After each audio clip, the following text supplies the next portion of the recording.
Puss and Dog when trouble come calling.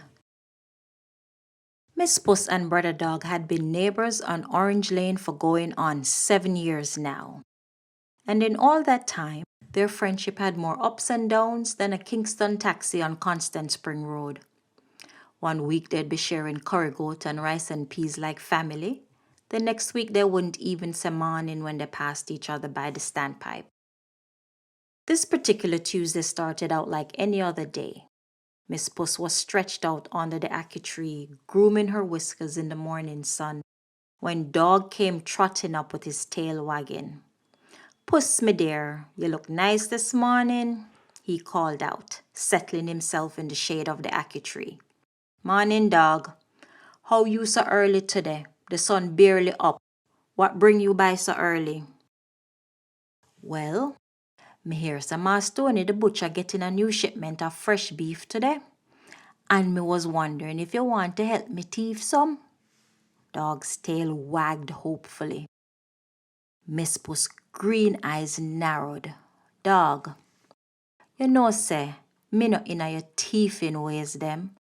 Every time you want get me mixed up inna your foolishness, and then me want end up getting blame or have to bail you out. But Puss, just this one more time. You quick and quiet, and me can distract him while you—" "Hold on there." Miss Puss stood up and arched her back. "Me tell you already, cockroach no business in a foul fight." Dog's ears drooped. "But we make such a good team, Puss." "Good team for you, maybe.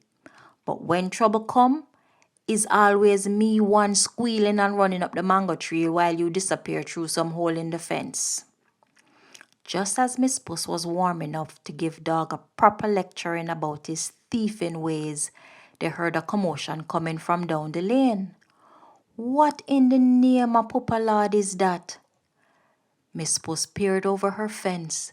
Down the road they could see Maas Tony hollering at the top of his lungs with a big stick in him hand. "Come back here, you dirty thief! Come back!" Dog's tail immediately went between his legs. "Oh no! Oh no! Oh no!"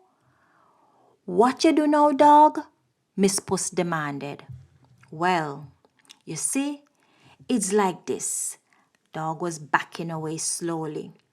"Me might have accidentally taken a little piece of Maas Tony meat this morning.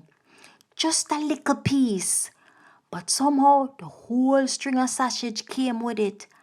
And then me knock over him scale and—" "Dog!" Miss Puss hissed. "You mean to tell me you got tea from the man already and know him coming this way?"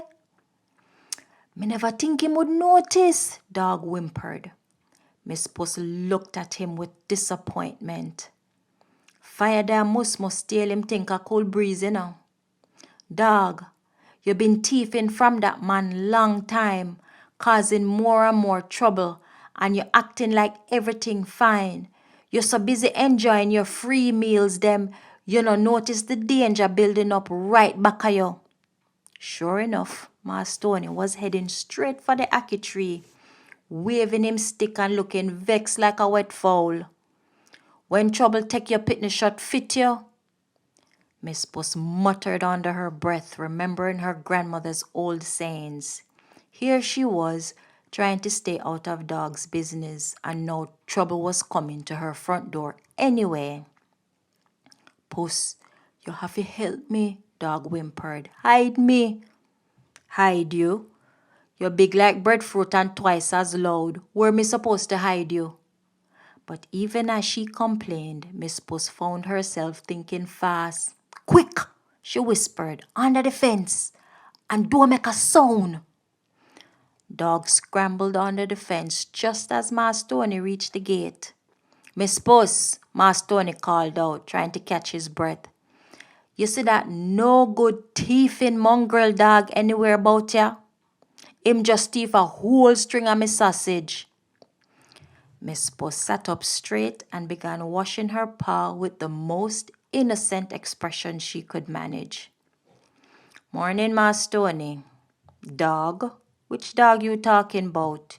You know, say puss and dog don't mix. Maas Tony wiped his forehead with his shirt tail. The brown one with the white patch over him eye, him always sniffing round me shop.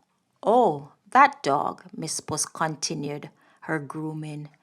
Me think me see him heading towards the gully about 10 minutes ago. Him was moving fast, like him had appointment with the Prime Minister. The gully, eh? Maas Tony raised his stick.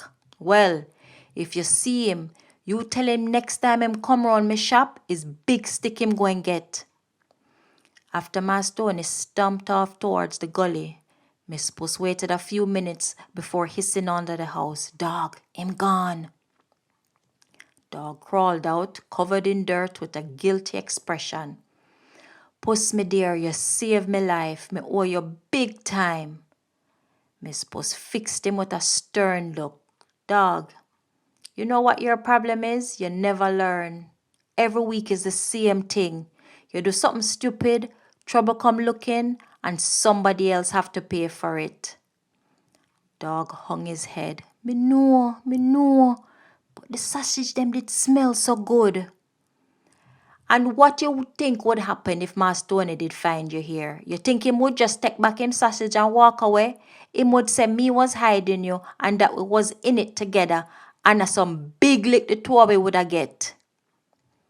But you did help me anyway, Dog said softly. Miss Puss sighed. When trouble take your picnic shirt fit you. Don't matter if you want it or not. Sometimes trouble just come and find you. Today your trouble become my trouble.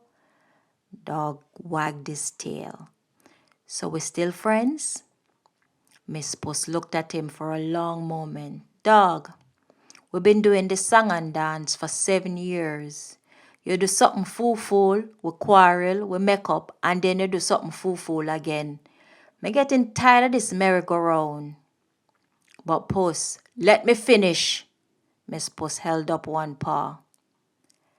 But, me suppose 7 years of friendship means something, even if you is the most hardiest troublemaking creature on Orange Lane. Dog's whole body wiggled with happiness. So we good? We good. But dog, Miss Puss' voice got serious.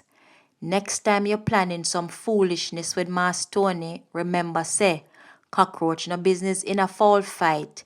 Keep me out tight. Find yourself another partner in crime. Deal, Dog barked happily. And dog, yes, Puss, you still have sausage grease by your mouth. Dog quickly licked his chops, and despite being upset with Dog, Miss Puss started to purr with laughter. As the sun climbed higher over Orange Lane, the two unlikely friends settled back in their comfortable routine. Both of them knew that by next week there'd probably be some new foolishness brewing. But that was the way of things on Orange Lane, where friendship was like the weather, sometimes stormy, sometimes sunny, but always changing. And sometimes when trouble come calling, even the wisest cat learned that picnic shot just have to fit whether you like it or not.